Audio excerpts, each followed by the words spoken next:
Chapter 9, cunning.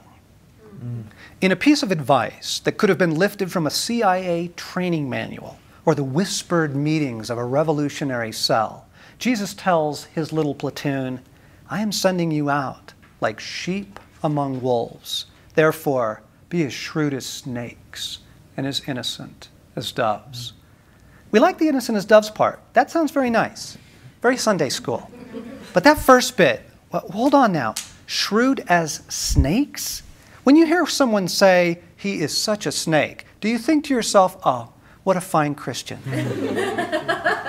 The things Jesus says.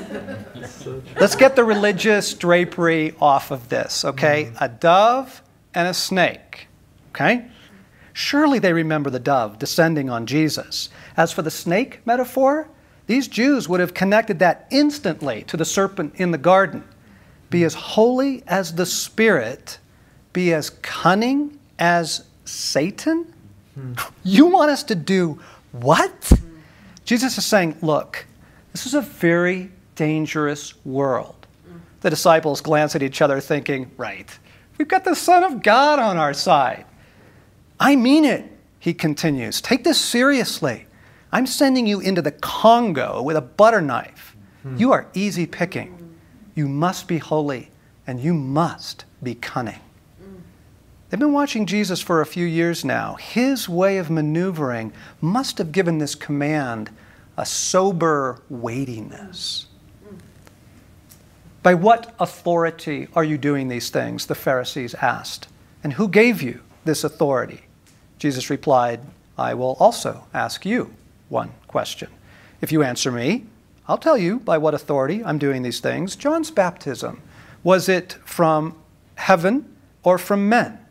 They discussed it among themselves and said, if we say from heaven, he'll ask, then why didn't you believe him? But if we say from men, we are afraid of the people, for they all hold that John was a prophet. So they answered Jesus, we don't know. Then he said, neither will I tell you by what authority I'm doing these things.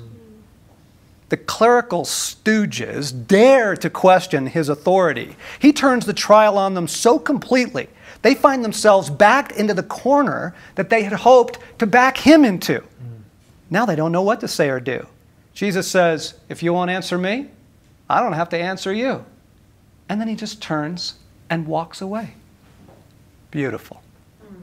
But the best use that Jesus makes of his cunning brilliance is with the hearts he is trying to win over. This is a far more difficult task. Let's pick up with the story of the woman at the well. There is so much here worth relishing. Okay, you have a single Jewish man, single Samaritan woman, okay? Jews hate Samaritans. And a Jewish man, rabbi, would never ever be caught publicly speaking to a Samaritan woman, all right? She is sexually indiscreet. They are alone. He strikes up a conversation. She knows it's scandalous. She says, you're a Jew. I'm a Samaritan woman. She adds woman to make the point. How is it that you ask me for a drink? Exactly. What's a girl supposed to read into this? She's a tough cookie, this one. A more submissive first-century Palestinian woman with no legal rights would have just drawn the water and not said a word, whatever she might have been thinking. But this one, she puts up a fight.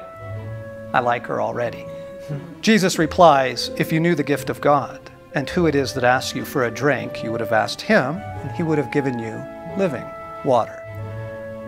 A return that almost implies, hold your horses there, cowgirl. You don't know what you're getting yourself into. Her rebuttal is feisty. Sir, the woman said, you have nothing to draw with, and the well is deep. Where can you get this living water? You can almost see her, one hand on a hip, jug in the other, head cocked in that sassy way. Where are you going to get water? You got no rope. And you can sense the insinuated, you got no rope, rabbi.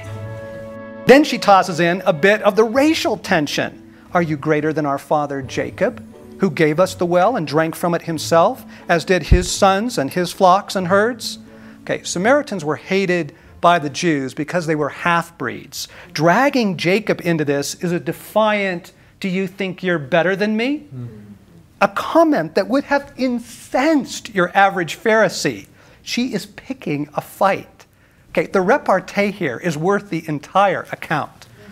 But wait, there's more. Jesus doesn't take the bait. His next comment is pure intrigue. "Everyone who drinks this water will be thirsty again, but whoever drinks the water I give will never thirst. Indeed, the water I give him will become in him a spring of water, welling up to eternal life."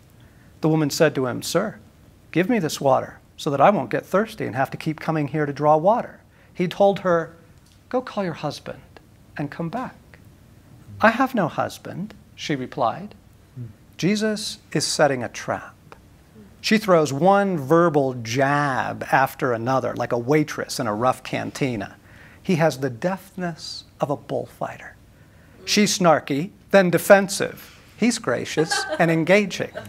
Then something in her attitude seems to shift. Notice the piece of critical information she chooses to hide. "I'm not married." Technically, that's true. Anything else? She is living with a man. Why doesn't she admit that? "I'm not seeing anyone right now." Is she coming on to Jesus a little bit? This winsome man who has continued to pursue her alone outside of town? Something provokes him to say, "Go call your husband." Now he has her right where he wants her, and he pulls the chair out from under her. You're right when you say you have no husband. The fact is, you have had 5 husbands, and the man you have now is not your husband. What you have said is quite true. Snap. He's got her. To appreciate his style, consider it would have been a lot easier for Jesus to go about the whole conversation in a more direct manner, right? "Hello, I'm the Messiah. What's your name?" "Hello, I notice you're here at midday. Is that because you're on your 6th relationship?" As he so often does, Jesus takes the indirect approach, playful and cunning, very cunning. I would love to know how long that pause was. See the look on her face after he reads her the secrets of her diaries. Does she drop her bucket? And notice, he doesn't throw the 7th command at her. He simply tells her that he knows what she's hiding. Most embarrassing.